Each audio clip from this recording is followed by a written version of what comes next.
Welcome back to the Sports Source. This segment brought to you by Madisonville Marine. There's no better place to buy a boat. I've been saying that for years, and right now, spring is just around the corner. If you're wanting a way to, enjoy yourself with the family and friends, and Lord knows we need to find ways to enjoy ourselves in the COVID mess, getting out to the lake with your family is a great way to do it. Madisonville Marine has every kind of boat you could possibly want to check out. Pontoons, deck boats, fishing boats, whatever you're looking at, they've got them all under one roof, all on one lot. madmarine.com or Highway 411 North in Madisonville. They've been doing it 45 years. Let them take care of you. Madisonville Marine. All right, let's welcome in the first of our three VFLs to come. We have Mr. Will Overstreet, who of course played in the NFL and with Tennessee on the national championship team. Will, thanks for being here again. Great to be here. All right. Danny White set out to find the Vols a new coach. UT paid Parker Executive Search Committee to handle the vetting process, to reach out and say, hey, would you be interested in a call from Danny White? A lot of guys said, no, I wouldn't particularly be interested in chatting. They did wind up talking to James Franklin, Penn State coach, of course, one at Penn State, one at Vanderbilt. For anybody that wants to say, well, they went cheap, they weren't going cheap if they were getting James Franklin interested, because he's making more than $7 million a year up there. So you had to be at $8 million or more, I would think.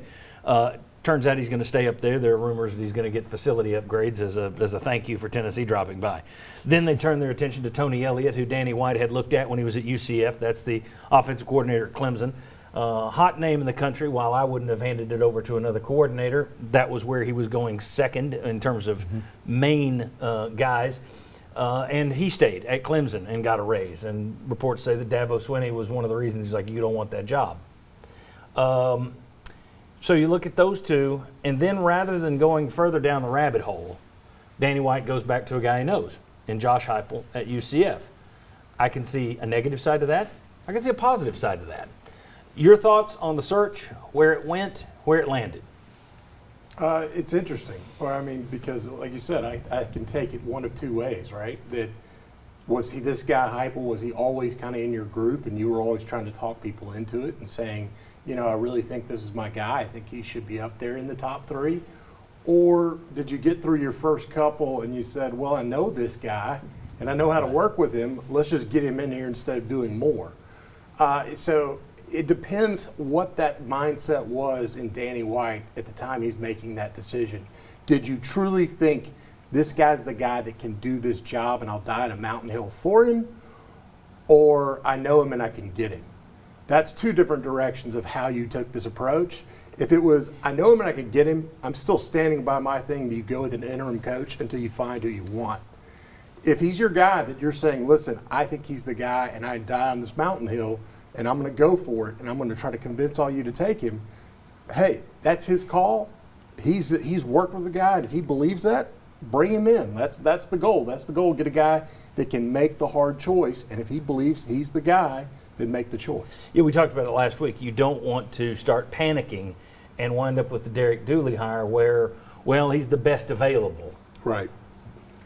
Was Josh Heupel the best available, or was he a guy that he really believes in that, right. Well, he would have been on my list regardless of the fact that nobody else is interested. So I didn't have to go scrounging. There is a difference there, and we're not going to know until we start seeing the exactly. the playoffs, the football on the field.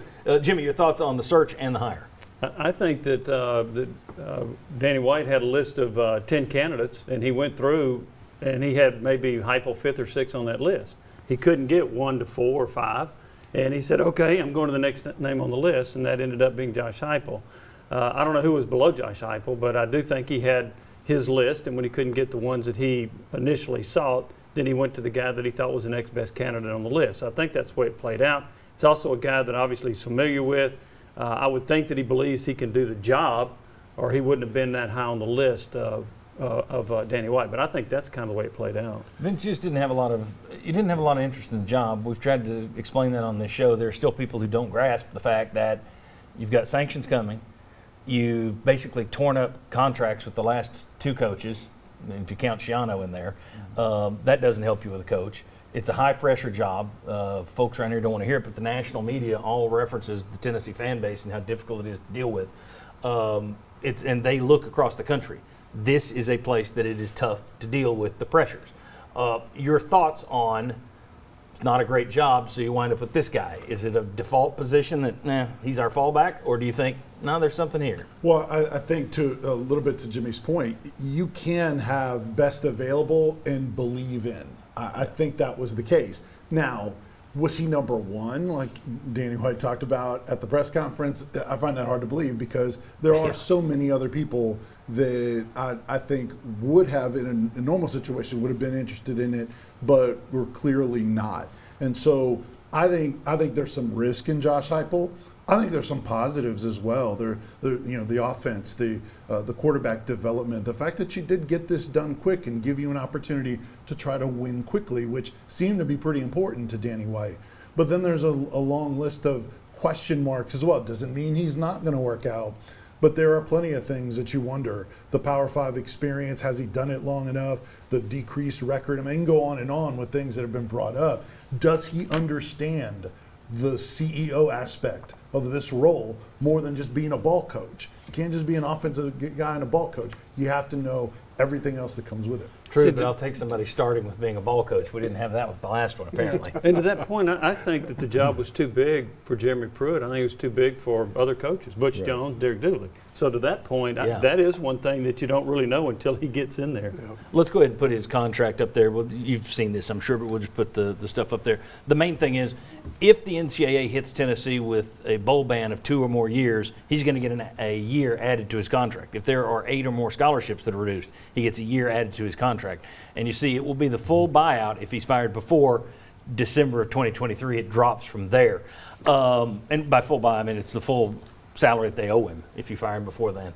And let's hope that Tennessee doesn't have to do another firing here. When you look at this guy's background, I've seen people say, well, he's not a great salesman. He's not going to be out there in the community. And there's some people who are like, no, at Tennessee, we need a showman, which, we want you to sell the program, but we don't want slogans. We want you to have blonde hair, but it can't be too yellow. I mean, it's just coach is my feeling. Defensive coordinator or offensive coordinator for a quarterback that can talk to quarterbacks, right? Yeah, it's just, just take somebody who can win is my view. I don't care if he's out tap dancing on a unicycle or tap dancing off a unicycle, I guess. Just win games. But one question is the Butch Jones factor, because he really changed. You talk to people in the department who liked Butch Jones those first couple of years. Then when people didn't react well to him winning a few games, he's like, where's the praise? And instead it's 9 wins? That's not good enough here. We're 10 and 11. He changed. You talk to those same people at the end of the run, and they're like, I haven't seen that guy who got here in 2 or 3 years. This guy has been an offensive coordinator. He knows what barbs are coming. He's been a starting quarterback on a national championship team. He probably knows what barbs are coming there. But whether or not he's ready to handle the slings and arrows that are coming at him from this job, I have no idea. That is a really worrisome thing for me. Well, he got introduced to it on day one. Yeah, we'll show that a little later. Tweets. But I mean, I think the good thing is he did play in Oklahoma, so he knows. When you're a player, you realize what the barbs are. I mean, you hear it even then, and so you know the pressure. Especially you know quarterback. You know what the crazy base can be like at times. So at least he's seen that before, and it hadn't been, this is his first time in a big-time program. That gives you some level of experience. But still, when you look at this, you have to go, hey, is this guy got enough experience? Was he living off of Scott Frost's talent that he brought in? And that really wasn't his capability to bring it in his own. So there are definitely questions of, is this the right guy? And I wonder if Danny White, maybe if Heupel doesn't have maybe that understanding of the standard at Tennessee from the fan base, because Danny White is so front and center on Twitter and discussing that, I wonder if he takes a little bit of the heat off of Heupel and handles some of that stuff. Maybe he comes to his defense in his place and lets him be more of the coach as opposed to that. That's an interesting idea. I think you could also make a case that maybe Danny White doesn't understand what's coming his way either. He might have an idea after his press conference the other day when one comment turned into a thing. We'll discuss that thing later on. But next, let's talk T. Martin's issues. Let's talk Kevin Steele's future. Let's talk about the staff. That's next on The Sports Source.